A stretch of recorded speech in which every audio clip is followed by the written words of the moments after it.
Welcome back to the channel, everyone. We got to discuss it. This is a very controversial topic, two controversial fan bases, and something I want to talk about very dearly. We saw the San Francisco 49ers defeat the Philadelphia Eagles 42-19 in the NFC Championship rematch. Brock Purdy on the day, 19 of 27, 314 yards and 4 touchdowns. I think what we saw in this game started off a little shaky, and then he settled into the football game. I like what the Philadelphia Eagles were able to do early. Hassan Reddick had a stamp on this game early, and they showed some different coverages where you're seeing Brock Purdy, now he's pulling the football back. Now he has to pump fake because his first read isn't there. So I like how they made things cloudy early on, but then as the game progressed, I think what we saw was the adjustments. Kyle Shanahan versus Sean Desai. We saw who won that matchup on the day, and I think even going with it from the offensive side of it, we got Brian Johnson, Nick Sirianni. We're looking at what Steve Wilks was able to do. But getting into some more stats, Christian McCaffrey on the day, 20 touches, 133 yards, and a touchdown. And Deebo Samuel, for everything he had to say. The D-line make him all make both of them all pros. Besides Slay, I respect Slay. What about Bradbury? Trash. 4 receptions, 116 yards, 2 touchdowns, and he added some of that on the ground. So I think to have the game that he had, when he talked the way he talked, that's a big time performance in a game like this. These are the two teams who we consider the NFC elite. I think we look at the Dallas Cowboys, we look at the Detroit Lions, but when I talk about those top 2 teams, I'm looking at Philadelphia and I'm looking at San Fran. Now, outscoring the NFC East, talking about it from that perspective, looking at what the San Francisco 49ers were able to do against a Dallas and against Philadelphia, in those two combined games, the combined score is 84-29. Against the Cowboys and against the 49ers, who we consider elite, they've outscored those guys 84-29. I want to say that one more time so we can understand what's truly happening. I don't think those two teams are bad, but I think it's just showing that right now the 49ers are on a different level than what we've seen. A lot of different football, and we look at a 3-game losing streak. I think that even for Philadelphia, and I do want to get this out there and say it, I think that this is a loss that's needed. The way Philadelphia has started off football games slow, the way they haven't been able to get humming and into an offensive rhythm with Brian Johnson and Nick Sirianni, I think this game, although they've had some other scares, this is the true wake-up call. I know all of the talent that is there in Philadelphia, but I think when you lose a game like this against a team you know you got to see again, you know you want to get to the playoffs, you want to get to the Super Bowl, you got to go through San Francisco, and you're going to meet again. So I think when you lose like this, it's something that you see and say, okay, we're going to get better today. I know Jalen Hurts. I've seen a lot of what he does. I see the work he puts in. I know he's going to have that team ready to play football again. I want to see this matchup again, but I think when we talk about this game today, they were not on their A game. The San Francisco 49ers were the more physical team on this football game. Early on, I think that we saw the Philadelphia Eagles kind of doing what they wanted to do. It wasn't really a run game because we look at the combined unit of DeAndre Swift, Kenneth Gainwell, and Boston Scott, 9 carries, 20 yards. Think about the Philadelphia Eagles. We think about a top 5, top 10 rushing team. 9 carries and 20 yards out of your top 3 running backs on your system.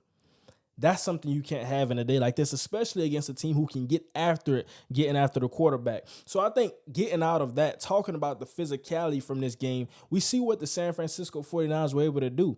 A lot of their plays, and we had some big-time plays, air distance, but I think what we saw with those big-time completions, a lot of the yards were yards after the catch. Breaking tackles. Deebo Samuel on that one play, and actually I want to go to this to bring this in, because the Philadelphia Eagles, they made it 21-13. This is where the San Francisco 49ers scored 21 unanswered points. The score was 21-6. Jalen Hurts scored on the brotherly shove, and then Deebo Samuel broke the game wide open. You catch the ball on a slant route right in the middle of the football field. You break a tackle, and then you outrun everybody. Darius Slay tries to make a last-ditch effort, but you outrun everybody, and you score that touchdown. Those are the types of plays you can't have. George Kittle being wide open in busted coverages. Where are my linebackers? Where are my safeties? He's wide open. Nobody wants to tackle him in the open field. He's breaking tackles. What Christian McCaffrey was able to do, even Elijah Mitchell getting some runs in the second half. So I think all of these things start to add up. And I think when you had that, now you see the time of possession, the Philadelphia Eagles won the time of possession, but I think when it mattered the most, that's when the San Francisco 49ers got those big time drives in that took a lot of time off of the clock.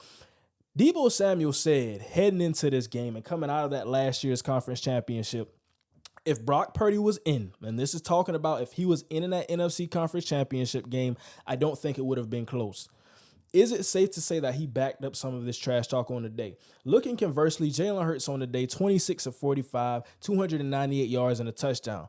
I think what we saw, the game plan that Steve Wilks had implemented, and shout out Chase Young, that's a huge trade deadline move. And I think it's going under the radar a little bit, but to see what he added to the team. And I think when you have a Tashawn Gibson, when you have a Jair Brown who's stepping in beautifully for a Tyler Noah Hufanga who's out for the season, you look at that. When Jalen Hurts, what do we think when we think Jalen Hurts? We think about a dynamic athlete who can get on the run and make these big-time plays. They weren't having that in San Francisco. They said, okay, we're going to stay in our pass rush quadrants, and if you try to scramble outside of the pocket, we're not going to have an over-aggressive passing attack. On a couple pass rush snaps, we saw Nick Bosa really attacking, but for the most part, we saw them trying to condense the pocket, make Jalen Hurts step up, not scramble out. When he scrambled out, there was either a spy or there was somebody at the defensive end or the edge position in that lane. So to contain a guy like that and to play beautiful coverage in the back, and you pair those two things up, when I talk about pass rush and coverage, I say you want to cover with the rush and you want to rush with the coverage. This is dating me back to one of my videos last year. The pass rush has to match beautifully. It has to be in unison. Be married to the coverage, and I think they were married to the coverage today. The coverage was married to the pass rush, and like I said, it was not so much of trying to get after the quarterback. It was trying to contain him. And I think they did a great job of doing it. You have a Nick Bosa, ultra athletic. You have a Chase Young, ultra athletic. And then you rotate some guys in there. Javon Kinlaw tried to steal the show today. Had 4 tackles, 2 sacks. Javon Kinlaw hasn't had a sack since dating back to 2020.